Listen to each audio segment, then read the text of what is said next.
সবাই কেমন আছো? আমার চ্যানেলের নতুন একটি ব্লগে সবাইকে অনেক অনেক অনেক স্বাগত জানাচ্ছি। আশা করছি তোমরা সবাই ভালো আছো। আমিও আপাতত খুব ভালোই আছি। তো ঠাকুরের পুজো দিয়ে আজকের ব্লগটা আমি তোমাদের সাথে শুরু করতে চলেছি। তো এখন কিন্তু দুপুরবেলা, সকালবেলা না। আজকে সকালে পুজো দিতে পারিনি, আজকে দুপুরবেলাতেই পুজোটা দিচ্ছি।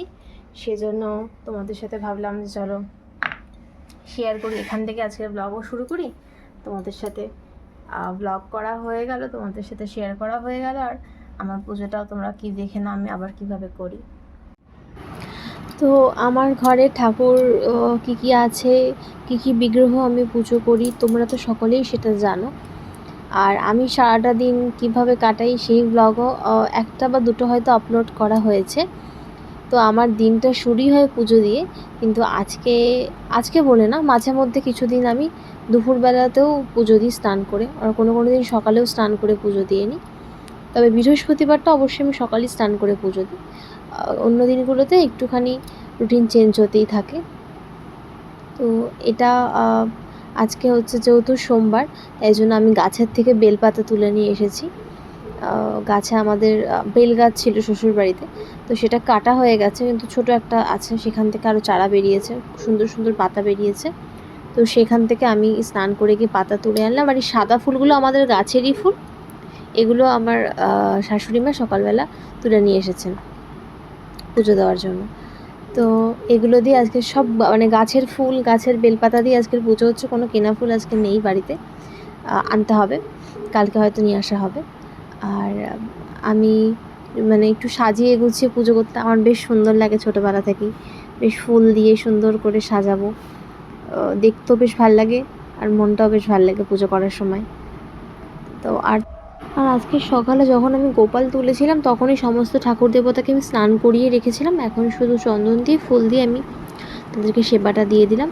আর পুজো দিতে অনেকটা টাইমই লাগে, কিন্তু তোমাদেরকে তাড়াতাড়ি শেয়ার করলাম সেটা।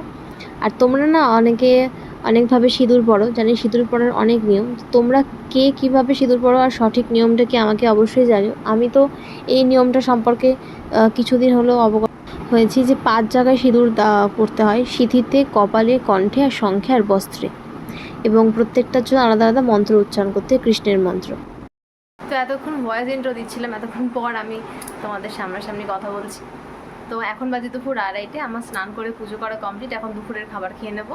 তো বাড়িতে কী কী রান্না হচ্ছে চলো তোমাদের সাথে শেয়ার করছি। আর আমার হাজব্যান্ড আজকে বাড়িতে আসতে লেট হবে, ও সকালে খেয়ে বেরিয়েছে, হয়তো 4টে বেজে যাবে, তাই জন্য আমাকে বললো খেয়ে নিতে ফোন করে, সেই জন্য আমি এখন খেয়ে নেবো। আর মামুনিরও খাওয়া হয়ে গেছে, বাকি আছে খালি এখন আমি। চলো খাওয়া দাওয়া করে তোমাদের সাথে আবার দেখা হচ্ছে। আর আজকের ব্লগটা আমি দুপুরবেলা থেকেই শুরু করলাম পুজো দিয়ে, তো কন্টিনিউ দেখতে থাকো আর ব্লগে কী কী তোমাদের সাথে শেয়ার করি। তো চলো খাওয়ার পরে কথা হচ্ছে। তো এরপর সন্ধ্যাবেলা একটুখানি সন্ধ্যা দিয়ে তারপরে চা করে একটুখানি পড়তে বসেছিলাম, কারণ আমার সামনে কিছু এক্সামস আছে, সার্ভিস এক্সামস, তো সেগুলোর জন্য একটু প্রিপেয়ার হয়ে নিলাম। আর তারপরে একটুখানি রাত্রেবেলা ঘর বাড়ি একটু পরিষ্কার, মানে রুমটা একটুখানি ক্লিন রাখি আমি, কারণ সারাদিন আমার মানে একটুখানি অন্যান্য কাজকর্ম করার পরে রুম পরিষ্কার করা সেই এনার্জিটা আমার ভালো লাগে না, বাকি কোনো কারণে হয়ে ওঠে না। তাই আমি রুমটা রাত্রেবেলাতেই পরিষ্কার করি, দিনের বেলাতে শুধু পেটটা, বিছানাটা গোছানো, ঘর ঝাড় দেওয়া, মোছা, এটাই হয়। আর রাত্রেবেলা সমস্ত কিছু আয়না মোছা, তারপরে কাবার্ডের ওপরের সেটার স্কিন লেয়ারটা ক্লিন করা, তারপরে আলনা গোছানো, চারিদিকে যদি কোনো ধুলো টুলো থাকে সেগুলো একটু পরিষ্কার করে বের করে দেওয়া। আর কিছু জিনিস রাত 10টা, আর আমি ফ্রেশ হয়ে চলে এসেছি ঘরে। তো আজকের মতো ব্লগটা এই পর্যন্তই শেষ করছি। তো আজকের কিছু কিছু ডেইলি রুটিন তোমাদের সাথে আমি শেয়ার করলাম। তো এখন ফ্রেশ না হওয়ার পর আমি একটুখানি স্কিনের কেয়ারটা তো করাটা দরকার, ভাইভসের এই টোনারটা এখন ইউজ করব। আর এরপরে একটা ময়শ্চারাইজার ইউজ করব, যেটা কিন্তু নন অয়েলি, হ্যাঁ, এটা হচ্ছে মিনিমালিস্টের।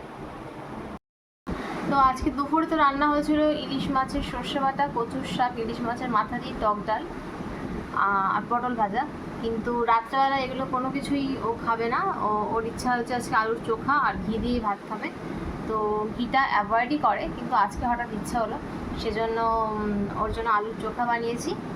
আর খাবার দাবার সব নিয়ে আসা ঘরে কমপ্লিট। আর আমিও আজকে তাই খাবো, আমিও আর ওগুলো কিছু খাচ্ছি না। তো ফ্রেশ হওয়ার আগে একটু মাথায় তেল দিয়ে নিয়েছিলাম, কারণ মাথা যন্ত্রণা একটু করছিল হালকা হালকা। আর কালকে শ্যাম্পু করবো, আমি শ্যাম্পু করার আগের দিন রাত্রে মাথায় তেল দিই। তো আমি বাজাজের যে আমন্ড অয়েলটা হয় ওটা ইউজ করি অনেক দিন ধরে, কিন্তু এত হেয়ার ফলের সমস্যা হচ্ছে, তো ওই জন্য ভাবছি নতুন কি প্রোডাক্ট ইউজ করা যায় যাতে হেয়ার ফলটা একটুখানি কমে। অনেক অনেক প্রবলেম হচ্ছে, তো সেটাই ভাবছিলাম এতক্ষণ। তো সেজন্য পার্পেলে ভাবছিলাম 2-3টে প্রোডাক্ট দেখছিলাম। অ্যাল্প গুডনেসের একটা রোজমেরি ওয়াটার নতুন লঞ্চ হয়েছে, সেটা নাকি হেয়ার ফলের জন্য খুব ভালো। তো সেটাই দেখছিলাম, ভাবছিলাম যে ওটাকে পারচেস করবো নাকি অন্য কিছু আরও অন্যদিকে দেখবো। তো তোমরা যদি কেউ কিছু জেনে থাকো অবশ্যই কিন্তু কমেন্টে জানিও যে হেয়ার ফলের জন্য কোন প্রোডাক্ট ইউজ করা ঠিক বলে। তো এইভাবেই আজকের ব্লগটা আমি শেষ করছি আজকে। আশা করছি তোমাদের আজকের ব্লগটা ভালো লেগেছে। যদি ভালো লাগে লাইক কমেন্ট একটা করে দিও। আরও নতুন নতুন ব্লগ দেখার জন্য চ্যানেলটিকে সাবস্ক্রাইব করে দিও। তো চলো, আবার দেখা হচ্ছে নতুন একটি ব্লগে, দেখতে থাকো।